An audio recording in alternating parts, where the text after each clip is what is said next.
Yashodanandana Vraja Janaranjana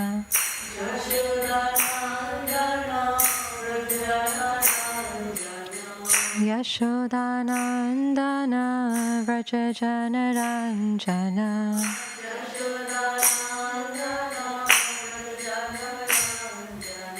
Yamuna Tira Vanachari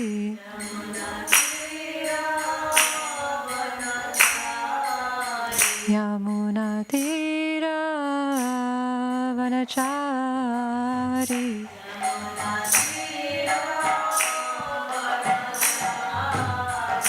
Jaya Radha Madhava Kunja Bihari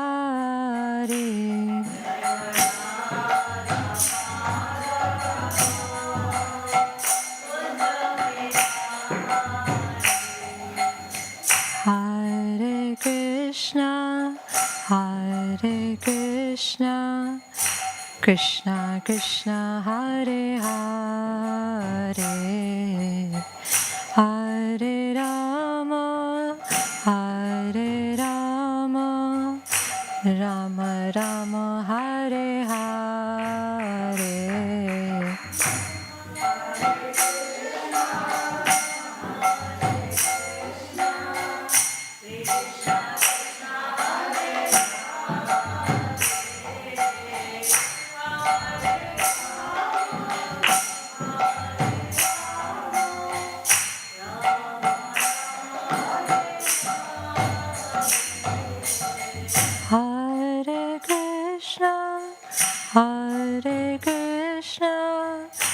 Krishna Krishna Hare Hare Hare Rama Rama Rama Hare Hare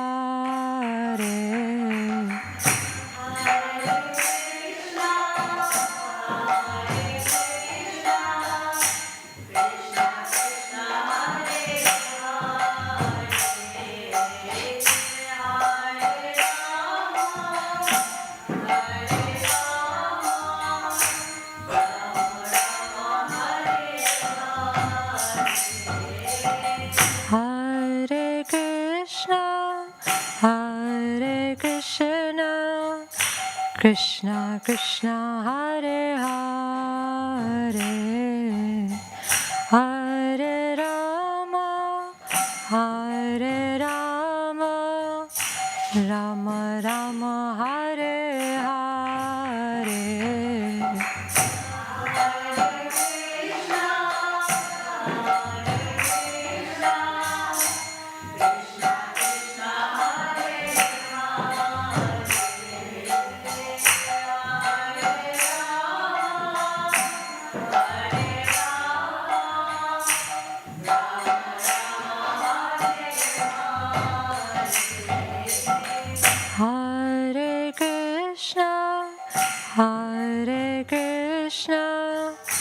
Krishna Krishna Hare Hare Hare Rama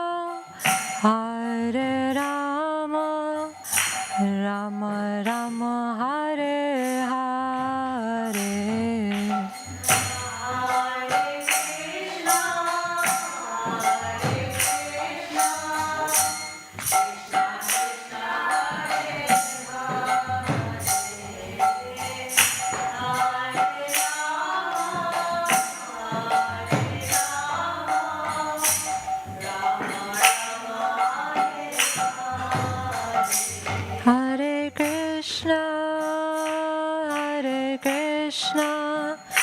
Krishna Krishna Hare Hare Hare Rama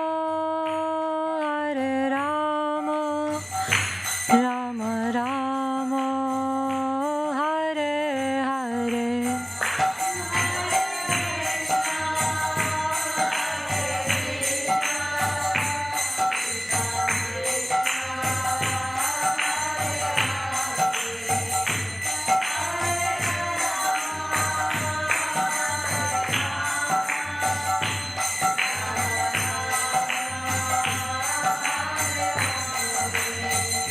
Jaya Radha Gokula Nanda, Radha Gokula Nanda, Radha Gokula Nanda, Shri Radhe.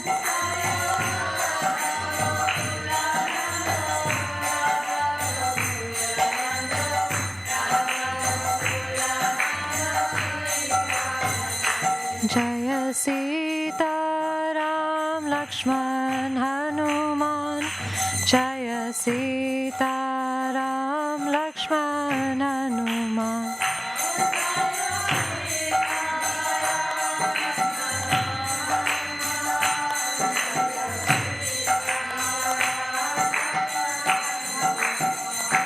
Jaya Gauranitai, Gauranitai, Gauranitai, Jaya Gauranitai.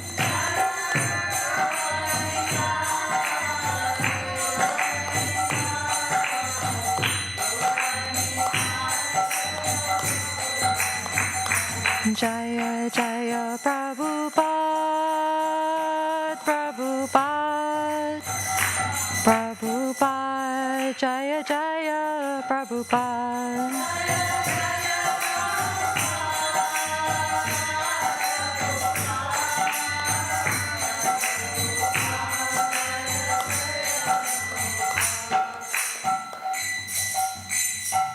Shri Shri Radha Gokulananda ki, Shri Shri Sitaram Lakshman Hanuman ki, Shri Shri Gauri Nitai ki, Srila Prabhupada ki.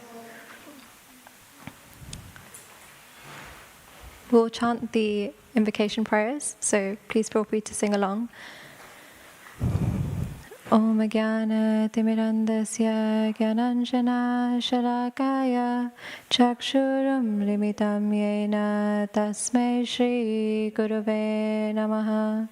Shri Chaitanya Manobishtam Stapitam Yena Bhutale Swayam Rupa Kadamayam Dadati Svapadantikam Vandeham Shri Guru Shri Yuta Padakamalam Shri Gurun Vaishnavamscha Shri Rupam Sargajatam Sahagana Raghunatam Vitam Tam Sajivam Sadvaitam Savadutam Parijana Sahitam Krishna Chaitanya Devam Shri Radha Krishna Padan Sahagana Larita Shri Vishakam Vitamsha He Krishna Karuna Sindhu Dina Bandhu Jagatpate Gopesha Gopika Kantha Radha Kantha Namostute Tapta Kanchana Gaurangi Radhe Vrindavaneshwari Vrishabhanu Sute Devi Pranamami Hari Priya Panchakalpatarupasya Kripa Sindhu Bevacha Patitanam Pavanebhyo Vaishnavebhyo Namo Namaha. Namo Vishnu Padaya Krishna Prishtaya Bhutale Srimate Bhaktivedanta Swami Iti Namite. Namaste Saraswati Deve Gauravani Pracharine Nirvishesha Sunyavari Paschatya Desatarine Jai Shri Krishna Chaitanya Prabhu Nityananda Shri Advaita Gadadhara Shri Vasadi Gaura Bhakta Vrinda Hare Krishna Krishna Krishna Hare Hare Hare Rama Rama Rama Hare Hare. Hare Krishna, everybody. Thank you all so much for coming to today's Bhagavad Gita class. So today we'll be reading verse 3.26. Before I start, I'd like to seek the blessings of all of you so that I can share something that's useful for all of us and pleasing to Srila Prabhupada and the Lordships, and also for my own learning and purification. So today's verse, like I said, is 3.26. It's on the board. So I'll begin by reciting the Sanskrit, and you can please chant after me. Na buddhi petam janayet agnayam karma sanginam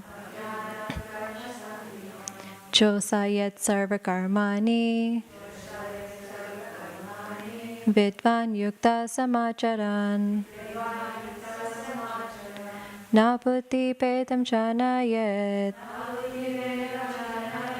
Agnanam karma sanginam Josayat sarva karmani Vidvan yukta samacharan Na buddhi pedam janayet Agnayam karma sanginam Josayat sarva karmani Vidvan yukta samacharan. Would anyone else like to chant it?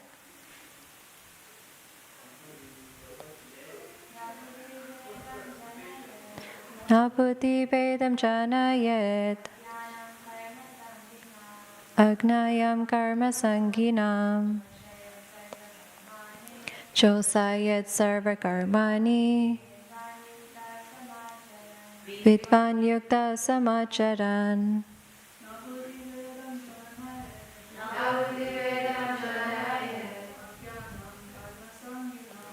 Agnanam karma sanginam Josayat sarva karmani Vidvan yukta samacharan. Amazing, thank you. Now for the word translation. Na, not. Buddhi bedam, disruption of intelligence. Janayet, he should cause.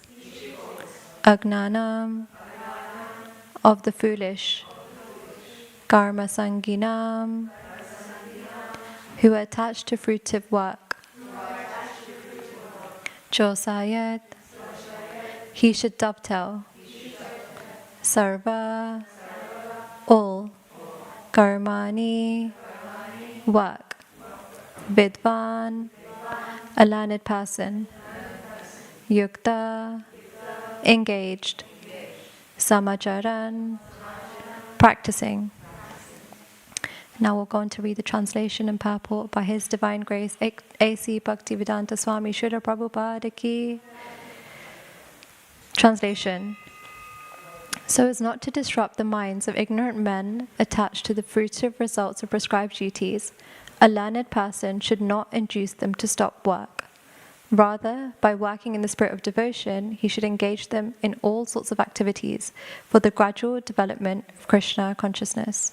Purport. Vede cha sarva aham eva vedyo. That is the end of all Vedic rituals. All rituals, all performances of sacrifices, and everything that is put into the Vedas, including all direction for material activities, are meant for understanding Krishna, who is the ultimate goal of life. But because the conditioned souls do not know anything beyond sense gratification, they study the Vedas to that end. But through fruitive activities and sense gratification, regulated by the Vedic rituals, one is gradually elevated to Krishna consciousness. Therefore, a realized soul in Krishna consciousness should not disturb others in their activities or understanding, but he should act by showing how the results of all work can be dedicated to the service of Krishna. The learned Krishna conscious person may act in such a way that the ignorant person working for sense gratification may learn how to act and how to behave.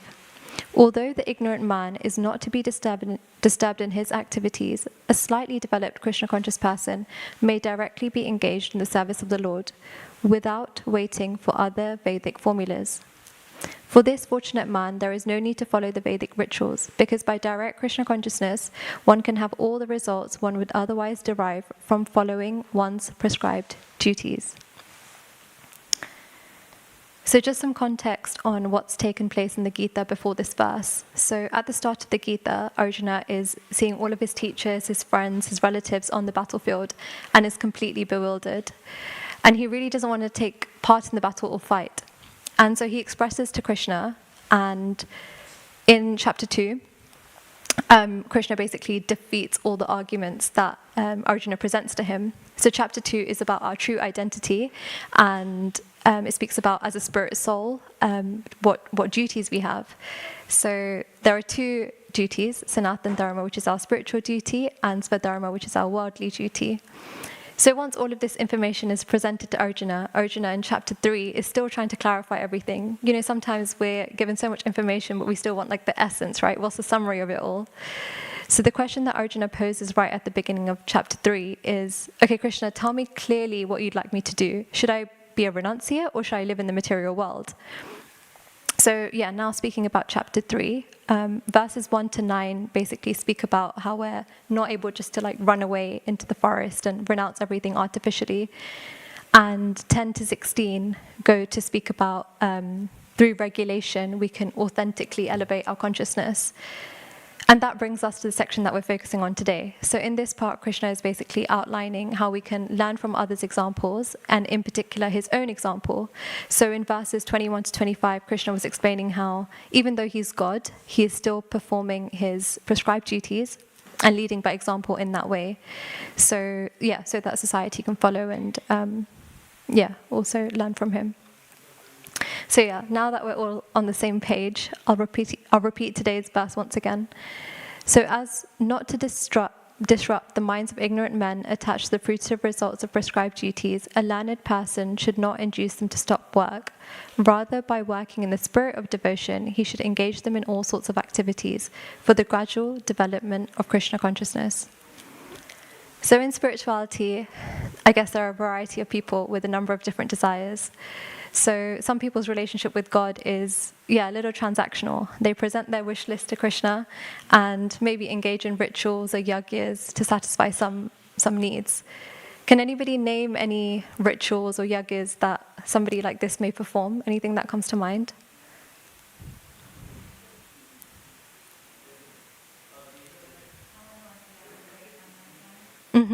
Yeah. So somebody who wants to get good grades and maybe performs some certain rituals in this way.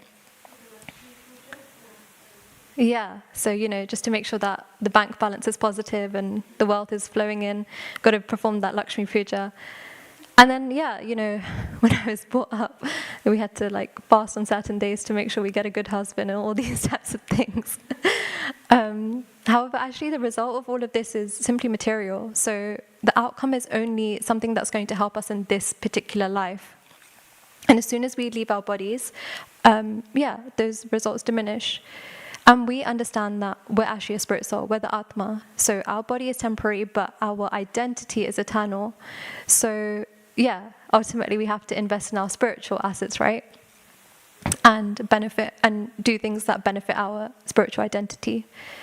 So in this way, relating it back to the verse, the learned that have studied the Vedas and understood the true purpose of them, which is to know and understand Krishna completely, they aim to serve Krishna selflessly and engage in activities that are pleasing to him.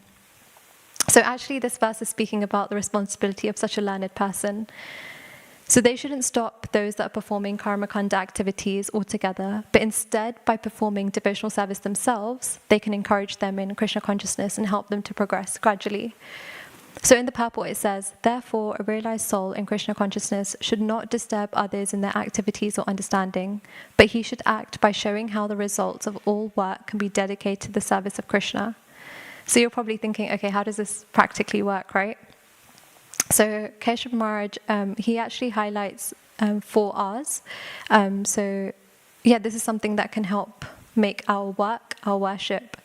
So one of the R's is righteous. So we can engage in righteous work. So we can do things that are not exploiting other people, the planet, things around us, but actually doing things in a ethical, eco-friendly manner. The second one is results. So, whatever job we're doing, we get some rewards, so remuneration, or some titles, prestige, power. So we can use all of this in a spiritual cause, basically, and dovetail it in this way. The third is remembrance. So, while we're at work, we can remember Krishna in different ways. Actually, it's quite funny because when this point is mentioned, it's we can do small things like making our password Krishna 108. So if you ever wanted to hack a devotee's device, you all know what the password's going to be. But small things like that, keeping a small picture of Krishna or Prabhupada on your desk, it's simply to remind us, okay, my day-to-day is just a temporary role that I'm playing, but actually my eternal identity is this. And yeah, outside of work, the fourth R is remaining time. So we're not working 24 hours a day, 7 days a week, hopefully not. So outside of the time that we're at work, we can engage in direct Krishna consciousness and build our spiritual credits in that way. There's so many opportunities at the manor to volunteer and things like that. So yeah, these are nice ways to engage. So those are the 4 R's: righteous, results, remembrance, and remaining time. I also came across this quote which says, I preach 365 days a year and I speak sometimes. So actually just by our own example of us following the process to the T, it's showing how the process works. We're happier, we can navigate problems we face in a controlled way because we're equipped with the tools and teachings that we've been given in the Bhagavad Gita and Srimad Bhagavatam. And this can motivate others and encourage others as well. So we don't necessarily need to say so much all the time. The other day, actually, it was really nice. So some of us from the ladies' ashram have been going out on book distribution. And one of the girls was sharing with me that she met this Christian lady and she was asking her questions about the philosophy and everything. And at the end of the conversation, she was so pleasantly surprised by the interaction. She was just saying how, she loved our energy and that something was definitely working here. Like, she didn't know so much about the philosophy, but just by meeting the devotees, she felt like enlivened. So how amazing is that, right? Like, just preaching by example.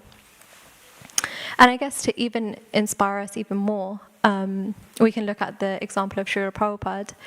Because every single thing he did was for the pleasure of the Lord. He didn't waste any time, but in fact, every moment was dedicated in service, whether that was writing, translating books, preaching, cooking, strategizing, traveling across the world. So he had this urgency to lead by example. He left us with no excuses to not follow suit.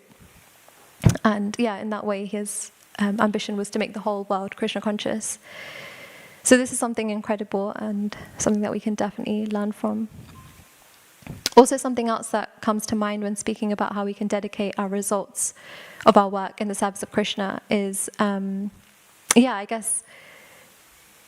those that weren't born in the movement. When we joined Krishna consciousness, we were simply told, just continue adding Krishna, and you don't need to stop anything or anything like that, but just continue adding Krishna bit by bit. And Prabhupada actually did the same with the people that he first met. So they were doing a bunch of different things that maybe weren't so aligned to the teachings of the Gita. But this point on param drishta nivartate, it's important that we're simply trying to facilitate others to have a higher taste, have a deep and enlivening experience when they come to Krishna consciousness.